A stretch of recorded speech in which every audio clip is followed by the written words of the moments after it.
yebi ngai na kombo na ngai sujet ya yanga esengo olingama na nzambo yo ayebi ngai utalibumwa mama na ngai sekele ya yanga bolingo.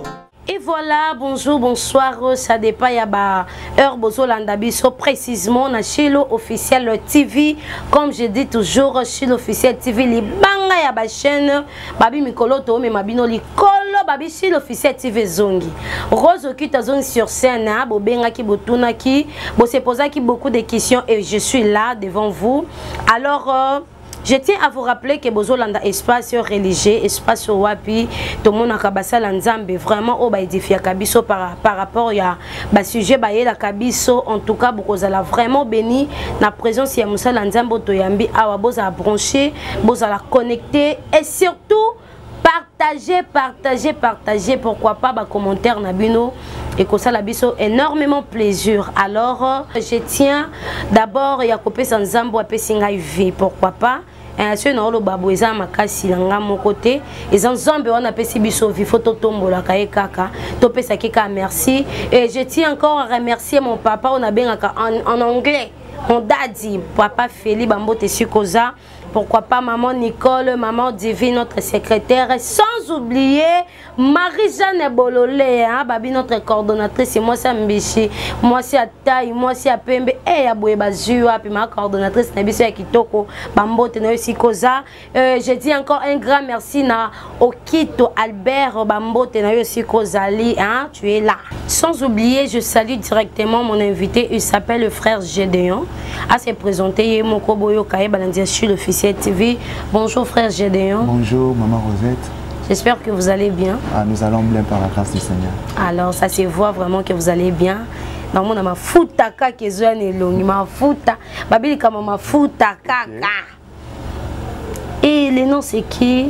Les noms c'est les bergers Gédéon Ézéchiel. Oh moi j'ai appelé le frère. Or qu'il est un berger et il me respecte mon berger. Bon, avant d'être berger, je suis d'abord frère. Ok. Alors je salue toutes les personnes qui sont dans les maisons, dans les demeures. Alors, tous mes parents, mes fils, toutes les personnes qui me connaissent, les gens de Konabino, berger Ézéchiel Gédéon. Alors, de quelle église? Alors, mon église se trouve à Motel Fikin, ça s'appelle Cathartisis. Et Cathartisis. Ça veut dire quoi? C'est tiré du mot grec, perfectionnement. Perfectionnement, mais au-delà de ça, je dirige un groupe de prière. Okay. Là, nous sommes du côté des Bandal, les groupes de prière s'intitulent l'héritage. Donc, on parle d'un héritage qu'on va recevoir de la part de Christ. À la mort de Christ, il y a eu des choses qu'on a eu à recevoir. Ok. Et ça évolue bien là-bas, le groupe de prière? Alors, nous évoluons par la grâce du Seigneur. Je crois qu'on va amener un réveil, si Dieu le veut. Ok, sans plus tarder, vous pouvez donner directement le programme de votre prière, l'endroit? Ok, nous sommes à Bandal Chibangu, sur l'avenue Changa, numéro 5 bis, juste au sein de l'école Les Héritiers. Ok, vous priez quel jour et quel jour? Nous sommes là chaque lundi à partir de 17h45. Chaque lundi? Seulement le lundi? Seulement le lundi, uniquement le lundi. Ok, aujourd'hui, le sujet est vraiment important pour nous. Le thème est la spiritualité. Et sur la spiritualité, c'est quoi la spiritualité premièrement? La spiritualité, c'est le monde spirituel. Le monde où le monde a été à l'œil, mais au monde à partir de la mission spirituelle. Par exemple, Erolalaka, Ozolo Tandoto, songe Erozolo Tandoto, mission spirituelle salami et Fongwami, au monde spirituel, n'est salami. Donc par exemple, Moutou Azali Alali, Ozolo Tamboa, par exemple. Donc dans le monde spirituel déjà, Ozana lié par l'esprit de l'impudicité. Donc Ozolo Tango, Eza lien moko Ezo Kangayo parce que tu es déjà lié dans le monde spirituel. Alors le monde spirituel Eza réel, ça existe. Eza coûte plus réel que le monde physique. Eza le kola ya analeki, monde physique Eza leki, monde spirituel Eza yaya. Donc au monde asoki ya analeki bazo tambola, généralement on remarque que yaya azakaka na domination Nicolas leki na ndenge monde spirituel Ezaka na domination Nicolas monde physique. Exactement. Alors la plupart il y a des idées aux aranango, la plupart il y a ma canicité aux aranango, la plupart des choses autres au monde a et vous dans le monde spirituel. Par exemple, les autres ça la téléphone, tout ça l'appel vidéo, au béni mutu, bando sur l'année appel vidéo, bon mon alors que vous en avez été. Mais si tu rentres dans le temps où il y a bako qu'on a biso à l'époque, tu vas remarquer que à quoi vous a quitté la tala, excusez-moi pour les noms, il peut-être Rosette Fabimi. Donc c'était déjà quelque chose qui se faisait. Maintenant, l'homme qui a créé le téléphone ou a créé appel vidéo, il est juste allé dans le monde spirituel, il a vu ça et il a récupéré.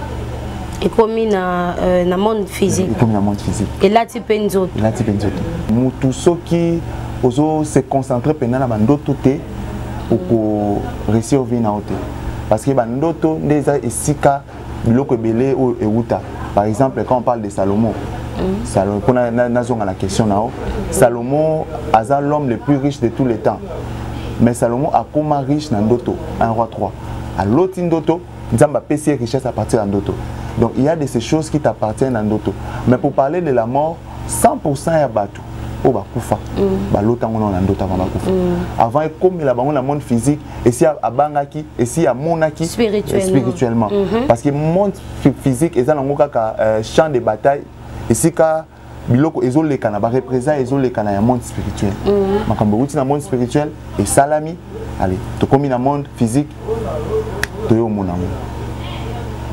To yo comment nango. Alors on doit faire comment pour connaître une personne qui est spirituelle?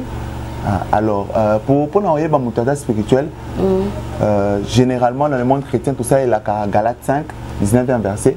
Mais les fruits de l'esprit, c'est l'amour, la patience, la bénignité. On a parmi les fruits de l'esprit qui sont spirituel. Mais dans un sens général, pour nous tous, ça cause un peu semblant qu'un amour, mais un amour. Amoni, mutu posant à tout monsieur à kabeli ombongo, mais pour na matela. Donc quand on voit ça, mutalobi non, et ça signe amour. Mais il y a une pensée, et ça n'a signe amour. Mais l'amour déjà pour na koye ba mutu o ya ça spirituel. La Bible le dit dans Jean 3, il faut que tu naisses de nouveau. Ngolo yamba ni molimo santa koti na kati na molimo na et salini et la mutu. Elle ko bika à partir de là on va dire qu'on vivre une vie spirituelle. Déjà pour na ko kende moi rapidement il y a non, nous avons beaucoup de temps pour expliquer Banananza, mais vraiment en profondeur. Parce que le lot Oyo, il y a beaucoup de gens Oyo Bakoma Kota, Anala la Karana la Muka. Mais Oyo Salamakana Boutou, et ça sujet moko, et ça vraiment important. Oyo Yelibiso, et ça vraiment important. Yakolo Belango na Banananza bo bazota la biso. Na ba bongo la motema, na ba bongo la motema, c'est très capital. Parce que le lot tout le monde a besoin de faire chose analali kaka, na besoin de garçon pourquoi pas. Na lali na la muka kaka, même pas coupé sans Nzambe merci parce que ba yebite o le kaka na butu. Alors le frère Gédéon a yeko réveiller sur ko mémoire na biso, pa ayebisa biso pendant que nous dormons. Il y a des choses qui se passent dans la spiritualité. Si le matin tu te réveilles dans la physique, tu te réveilles et que au sambélité, aux conscience de l'okuanate, au monde qui est école parce que fina qui ont déjà na spiritualité, fina qui ont déjà bouka qui ont déjà. Alors pour nos bateaux bazar sage, bateau bazar spirituel, car un des frères a où tu ko réveiller bateau bazar spirituel, tu es alors si mutu aza spirituel on comprend directement non moment où eza moment on a la distraction moment où eza moment qu'on attend dans la sainteté na vie ko banga Nzambe pour que on a mona ki na butu na spiritualité salamaki et salama sauté. C'est ça non? Exactement.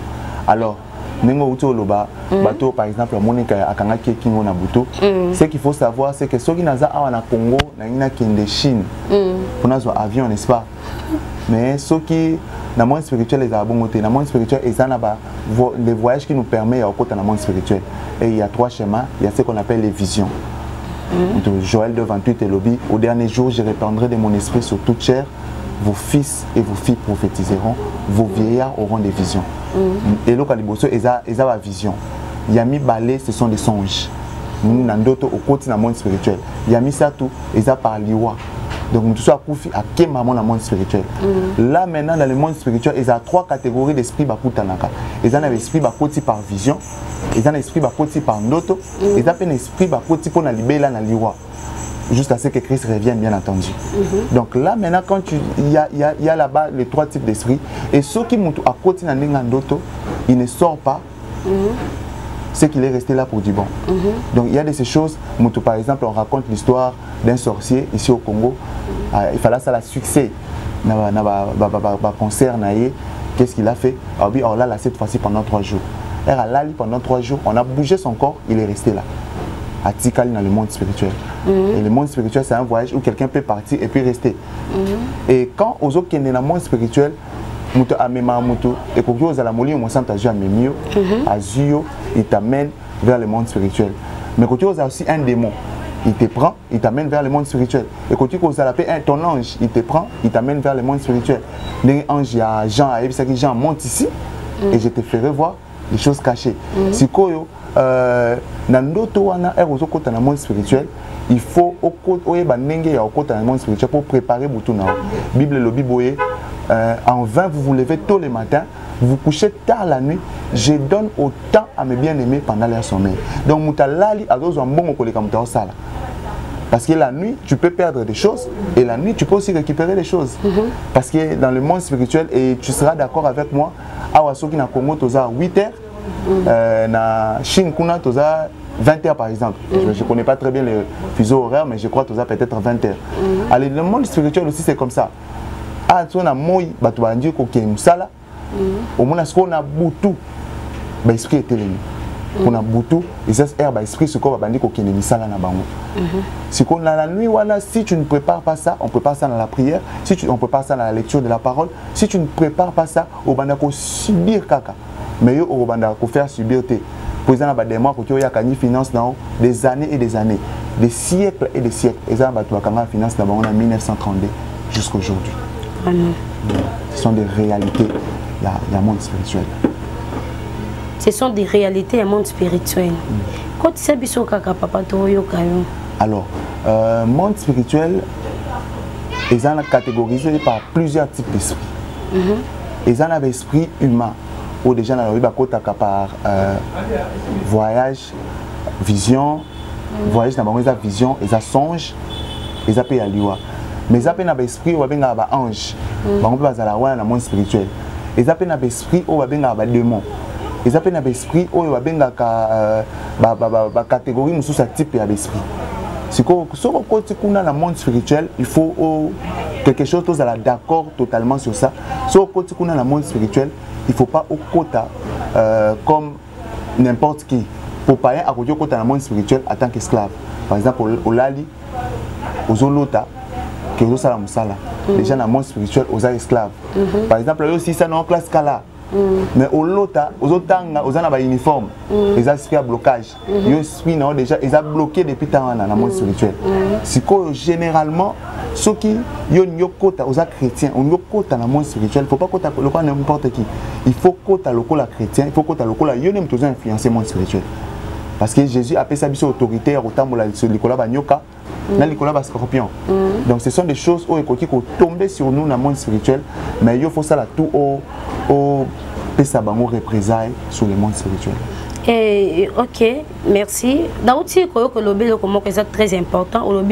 Pour dans le monde spirituel, il faut se préparer. Le monde spirituel, ils ont concordé dans la vie physique, na biso ou comment? Parce que ça païen, il y a des endroits dans la spiritualité au Kenya. C'est pour ça chrétien, il y a un endroit dans la spiritualité au Kenya ou comment? Au Kenya, c'est Sikamoko. Et Sikamoko. Différence, est-ce que les Alayani? Alors, pour mieux expliquer ça, un jour, dans nos solana mutumoko, aïbisinga quelque chose n'a totalement pas d'accord naï. Abiso qui au lali, ozolota ozolia, ozolota ozolia, mutu aye na kolo na pongi na abetio masasi na mutu. Abi, obi mate otika liga kolia bongo. Otika na monde spirituel bongo. Pour d'autres wando l'autre wando lia et continuer directement. Et c'est ce qui s'est fait. Monde spirituel est à lokola pays. Et là, tous les esprits bazalaka.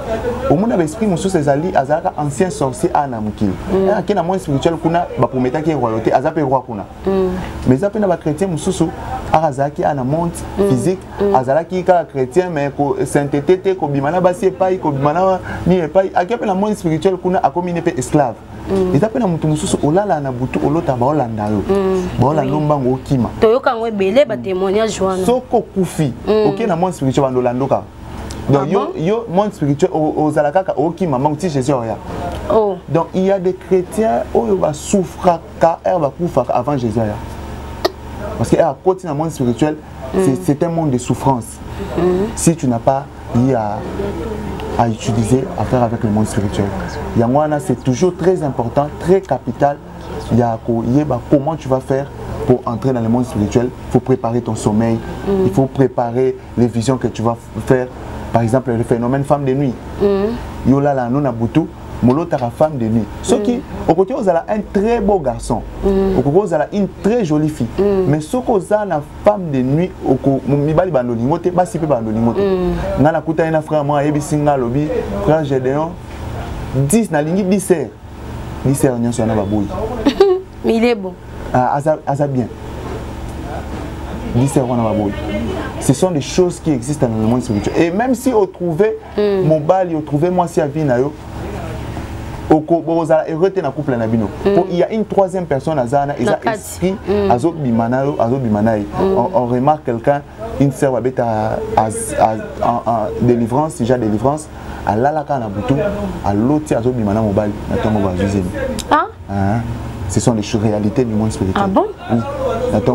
En réalité, bon, Alali à l'autre, à une spiritualité. Na butu. Alali à l'autre, à mobile. Ah oui, madame mobile. La physique, bon, la physique, ça c'est quel genre de phénomène? Donc ce sont Bible de l'Obana Genèse 6. Batu bazalaki, fils de Dieu. Bauti likolo ba coucher na ba fille des hommes et ba boti bana benga ba géant. Donc ce sont des phénomènes qui se fait jusqu'aujourd'hui. Mutu alali aloti azuizemi. Donc ce sont des réalités à monde spirituel. Au là na butu ba yibi au mariage na yo. Au là na butu ba teki étoile na yo. Parce que chacun de nous de toza na étoile na biso et étoile na biso est brillaka na monde spirituel. Monde spirituel ba koto tala ba bité o azana étoile makasi. Ya mwana omona soko lekana na mutazana misala mabe. Omona a telemi a talio na mbunzo pour natala ndenge zo briller. Pour eza monde spirituel. Eza na ba jeune fille ebele o balota bandoto ya mabe et comment kolata nzoto ba mona normal. Balota ndoto mo ba mona ka ndoto. Ce qui jeune fille bongo Hollande na tevolo baneni.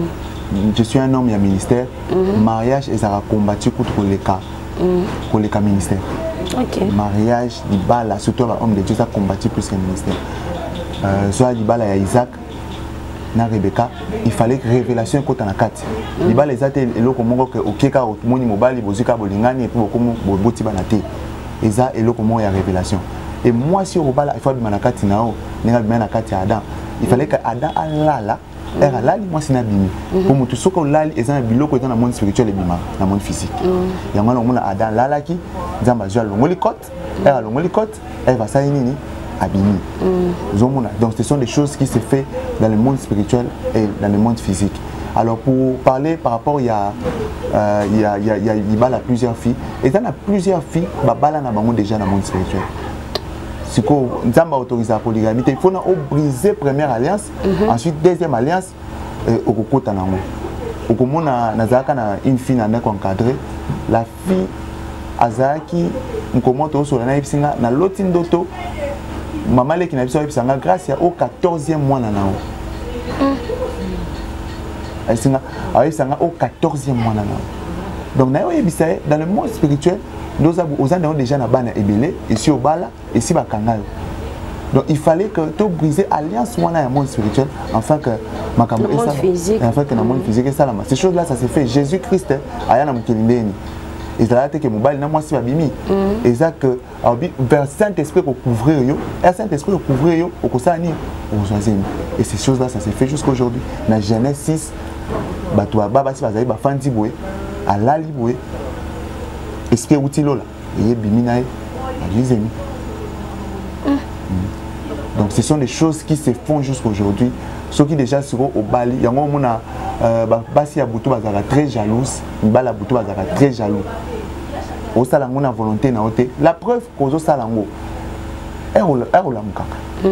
pourquoi on se sentira culpabilisé?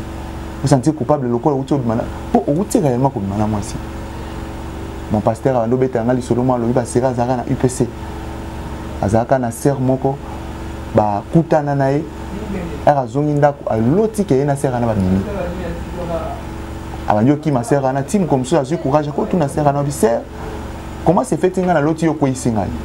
Sera na lobité, na pe na loti yo ko isinga. Qu'est-ce qui s'est réellement passé? Des moments où Azu esprit nae, Azu pas esprit à ser wana, a memi bango na monde spirituel et va coucher ensemble. C'est rare de sentir la sensation, il n'y a pas de sentir la sensation. Donc ce sont des choses qu'il fallait briser pour l'avancement. Ils ont biloko ebele ça mutakoki oya a pesi yo kaka 2000 francs. Maji musala na liboso banjo ça l'étoile là. Vraiment. Banjo ça l'étoile là. Il y a de ces gens yo kanisi ka razo pesa ombongo, yo kanisi ka razo peso eloko mais azo somme eloko na bomo. Ya ngotoke bana bambongo mususu hein. Exact. La moto qui bana mbongo eza spirituel. Donc kende pas tozonga pas mbongo etika la eloko moko eza spirituel. Bible lobby, tu ne peux pas servir Dieu et maman au même moment. Maman eza Dieu d'argent. Donc mbongo etika la eloko moko egoza la spirituel titre kufara. Yangana omona mutu soki ba azana monima mbongo ko modinga mbongo makasi. Et généralement bato balinga mbongo makasi baza pe na mbongo li. Pe mpona molimo mbongo eza ezo dominer sur ye. Maman azali colonne aza na témoignage moko ezalaka na sœur moko ando pesanga chaque jour 2000 francs. 2000 francs. Et pendant cette période na zanga mbongo comme pas possible. Pourquoi? Parce que mbongo ando pesanga abane ko travailler finance tanga. Moi mutana so peso 2000 francs. Partout que nous senga mbongo ba kabelote. Partout que nous au sala musala ba pesote. On a ni partout mbongo nous a bloqué. Bible lobby en vain vous vous levez tôt le matin, vous vous couchez tard pour un pain de misère. Donc, aux autres salles, pour ne lipa, il y a passe. Ce sont des choses qui arrivent dans le monde spirituel. Il faut que tel dans le sambo, il faut que tel dans la sémence, que ça va homme de Dieu, il faut que tel dans la lecture de la parole, pour nous dire mon école, afin que détruire ma camoana.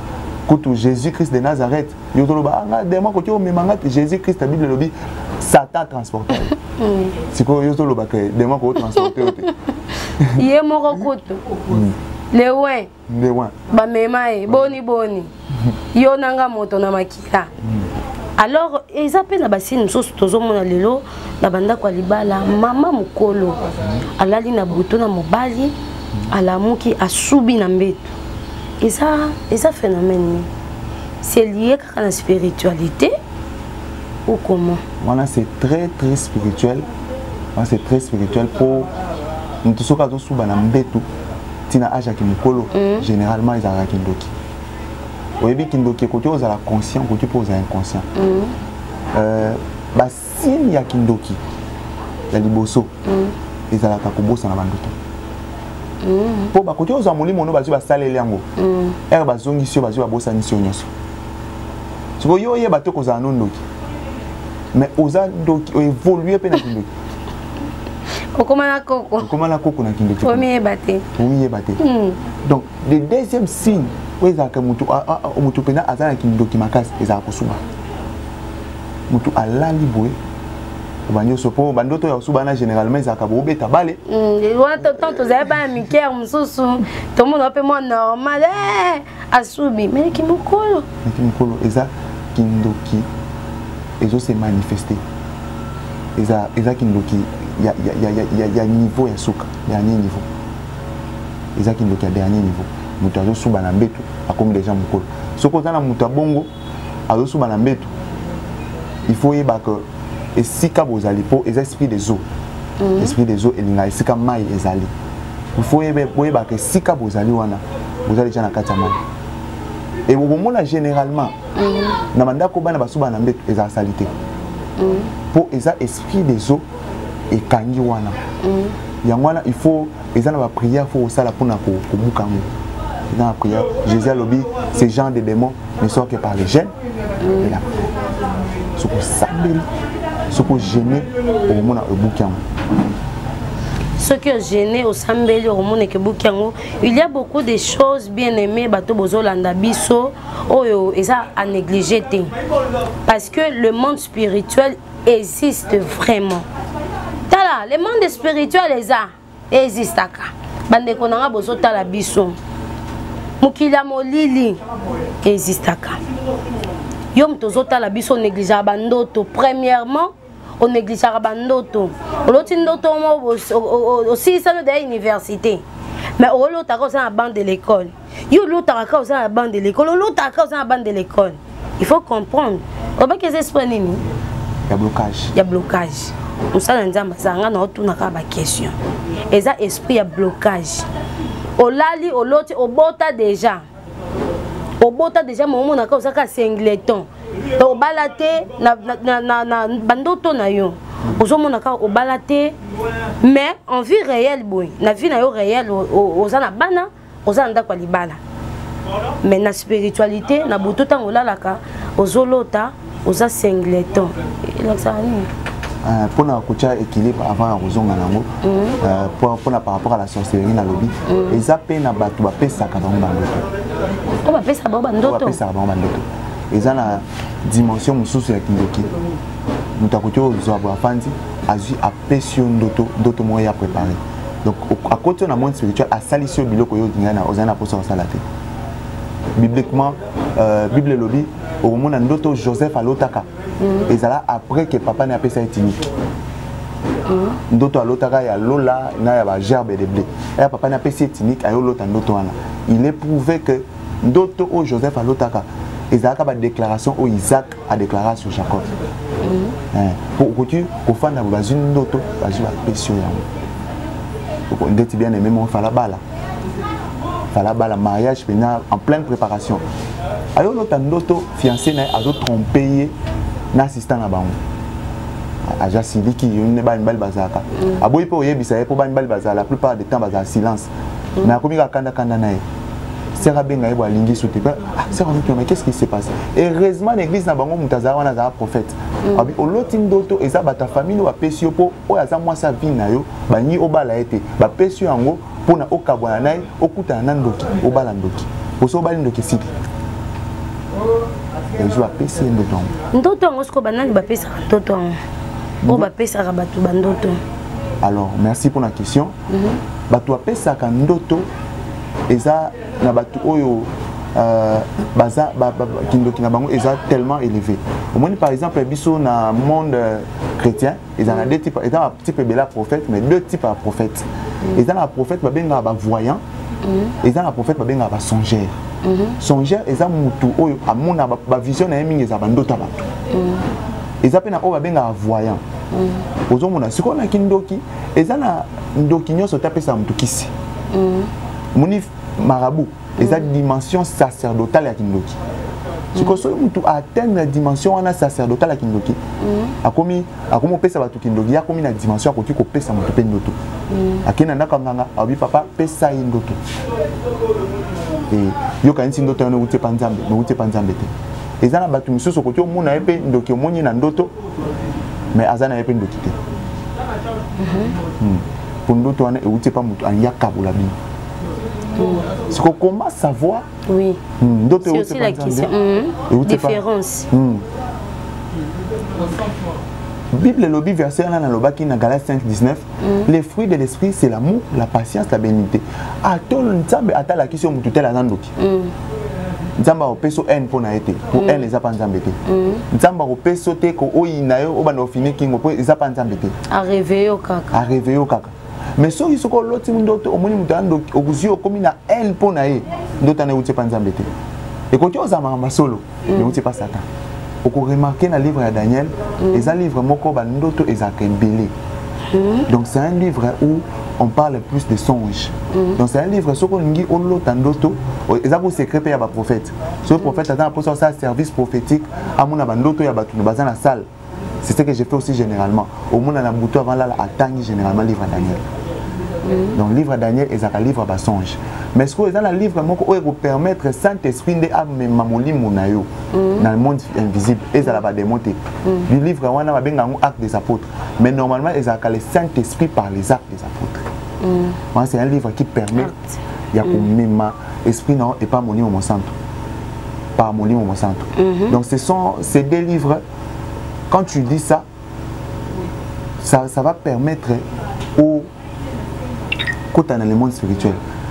Mais il y a un livre, le plus important, nous sommes les important, mais ça c'est le plus important. Il y a un livre biblique, ce qui par exemple, au Tangi livre à Daniel, au Tangi livre à Actes des Apôtres, au Tangi livre à Ézéchiel Nasuka. Ça c'est pas pour dormir, mais pour prier.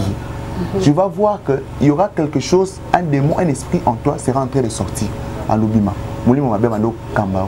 Pour milimo mabe azaka généralement la carte à molimo na biso, azo kamba am na biso. On a ba sentiment msoza nango.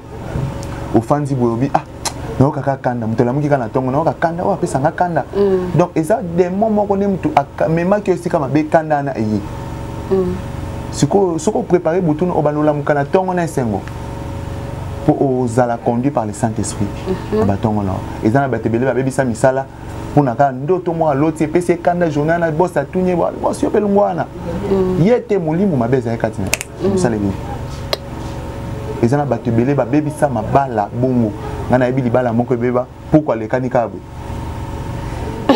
o ezaki puku o ezaki nya o ezaki puku ezaki aswani pe bakabani bongo pour ceux qui sont landeli bango bien ndoto balota na butwana c'était déjà ça au côté pour des mois côté pour l'autre ça ndoto pour na mobali na mobali na zandoki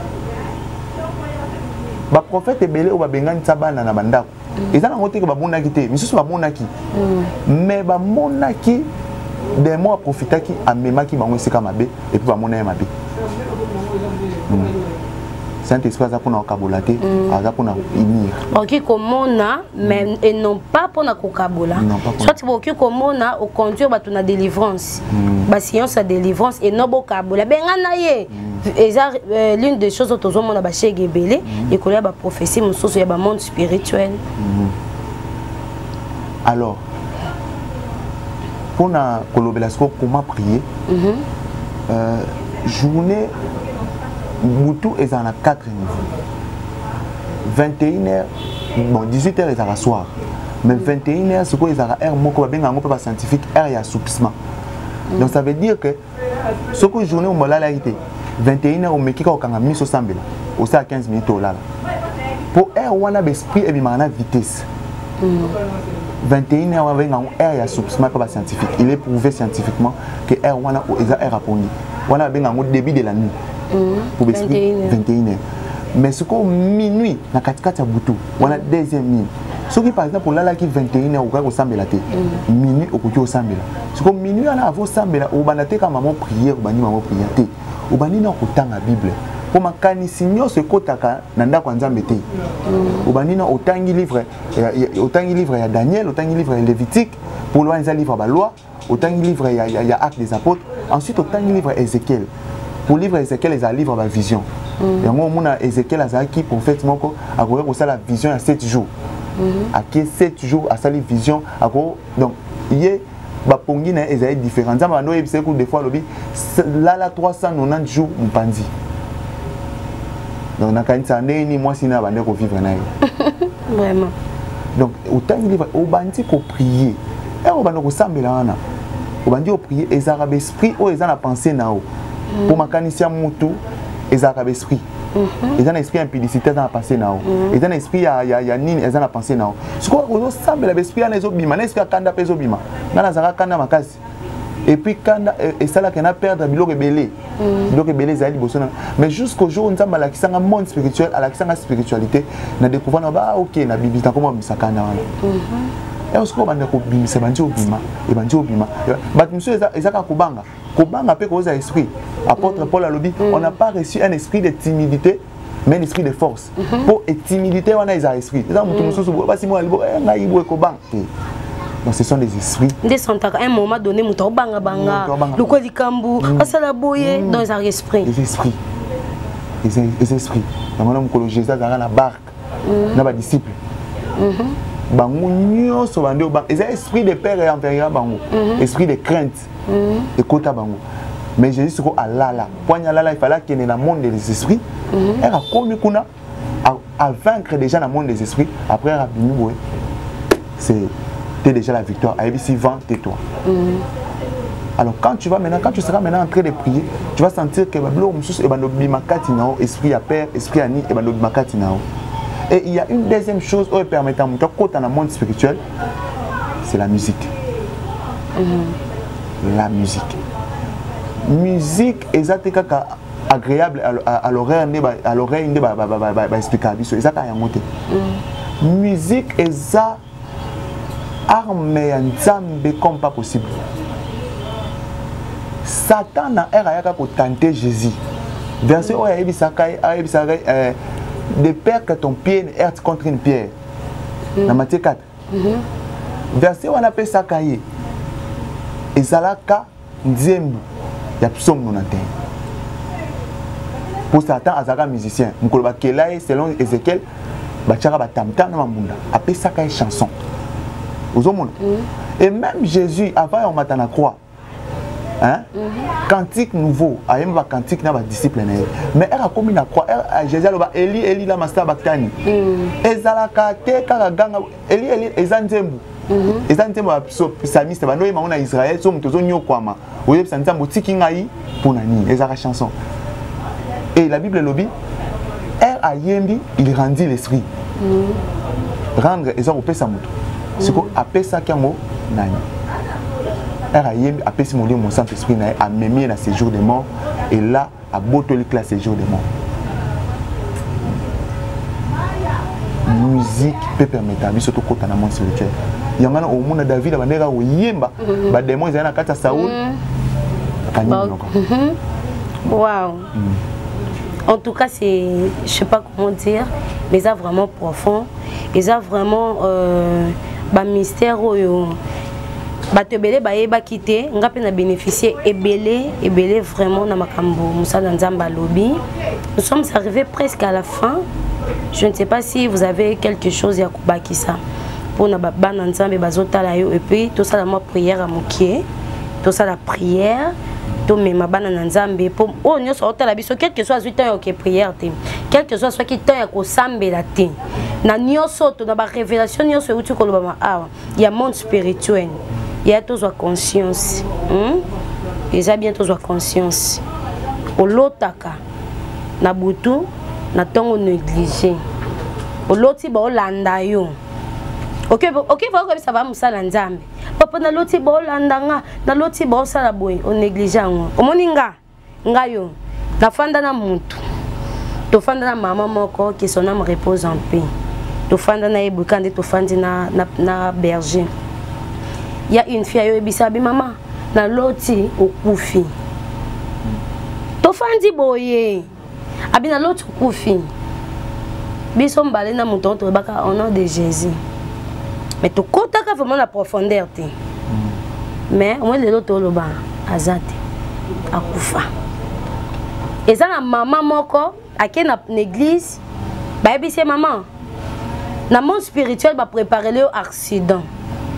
Dans mikolo ko bimate abika bakosi to s'appelle zoba papa on esprit de mort vraiment abia bakosi abiko mata moto te esprit de mort et réclamer yo nanzela moto donc so ningo obima tambola na tama makolo viki place oteka keza musika te au moins le na lo babu ana cimetière et muso ta pola donc eza vraiment makamba négligé te.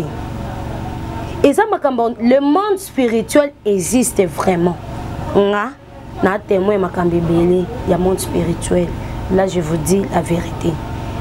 Qu'on néglige bando toté, na butu, kola la nakanda te za la bon non. Kola la nakanda c'est l'une y a ba porte et côté pour nos mémoires en enfer. To na butu l'autre bando to bazo kanga yo tout comme ça. Kola la na kanda te, kanda muninga te na butu avant que tu dors.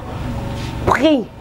Les seigneurs quand le frère a voulu aux yeux vraiment au tangi au bondi sommeil n'a eu pas nzambe au moins que ba vision nyonso ekoye la yo nzamba ko préparer le makambo zo ya liboso donc so et comme dès que là tanzo to comprendre que les camo nzamba la tianga et Kambonza Malobé Boy. Alors, Berger, je ne sais pas si vous avez quelques mots à Kobakisa pour que to louer Nzambe Mouké, to adorer Nzambe. Et même abisso non nous, on déclare les couleurs à Nzambe Bazolanda. Alors, non, le baka est le komoko. Moutou er alalaka, akufaka. Jésus a commis et pas moi na moko ya moi si. Et il fallait guérir. Moi na kufaki. Mais Jésus a lobby la fille d'or. Pour moutou er alalaka, akufaka. Si vous avez un monde spirituel, vous avez dit pour que vous avez un problème qui n'est peut-être pas pasteur ou soit au contacter Bisso, on fera de notre possible pour pouvoir te délivrer dans ma camouana. Vous avez un bandoto déjà et comme déjà une étape, peut-être qu'il y a quelques temps pour pouvoir. Mais ce que Bisso te en sorte que du monde invisible, du monde physique, et ça la maté. Vous avez une étape, monsieur, et comme déjà trop tard. C'est tout ce que j'avais à dire. Et le numéro pour que Bato Nyo soit basé dans la question, va contacter directement votre numéro. Alors, coordonnées dans l'AI, ils ont 082 plus 200. Ah ok, plus 243 82 71 47 789. Dans Bandeli, plus 243 82 71 47 789. Merci beaucoup Nabino Batoulandi Bisso, vraiment émission Oyo. Et ça vraiment émission moko, nga moko personnellement ça m'a beaucoup édifié et je suis sûr na banda ko Nabino di bossa ba téléphone Nabino ba te belé ba zongi vraiment na ba songe na bango. Ba te belé ba zongi na ba réalité passée na bango pour que tu préparer futur na biso. Pour que tu préparer futur, il faut total la bando toni tolota. Il faut te préparer à sommeil na biso et que ça vraiment important. Je vous tiens vraiment à vous remercier et je dis un grand merci na papa oye ko réveiller biso du sous. À réveiller biso to négliger bando toté, c'est important parce que le monde spirituel existe vraiment.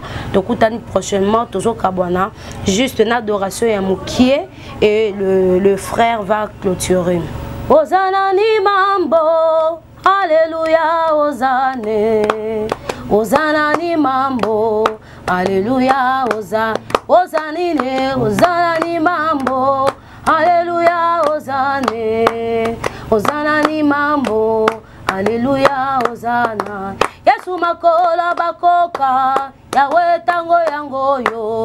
Papa Hosanna ni mambo, alléluia, Hosanna. Hosanna ni mambo, alléluia, Hosanna.